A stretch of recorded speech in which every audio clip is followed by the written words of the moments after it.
நுண்தொழில் நிறுவனங்களுக்கான மின் கட்டண வகைப்பாட்டை 3A ஒன்றாக மாற்ற டாங்கிட்கோவிடம் தமிழக அரசு உத்தரவிட வேண்டும் என பாஜக மாநில தலைவர் அண்ணாமலை வலியுறுத்தியுள்ளார். இதுகுறித்து செய்தியாளர்களிடம் பேசிய பாஜக மாநில தலைவர் அண்ணாமலை, கோவை மாவட்டத்தில் 12 கிலோவாட்டுக்கும் குறைவான மின் சுமை கொண்ட 52,367 நுண்தொழில் நிறுவனங்கள் உள்ளதாகவும், தற்போது இந்நிறுவனங்கள் யூனிட்டுக்கு ரூபாய் 9.60 செலுத்தி வருவதாகவும் தெரிவித்தார். ஆனால் 3A1 வகைப்பாட்டின்படி இவர்கள் யூனிட்டுக்கு ரூபாய் 4.65 மட்டுமே செலுத்த வேண்டும் என்றார்.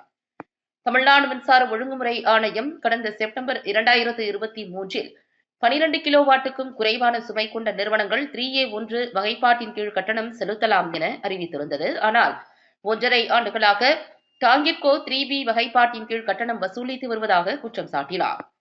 தொழில் நிறுவனங்களுக்கு அரசு பொய் வாக்குறுதிகள் அளித்துள்ளதாகவும், மின் கட்டணத்தை குறைக்க வேண்டும் என்ற கோரிக்கையை புறக்கணிப்பதாகவும் அண்ணாமலை விமர்சித்தார்.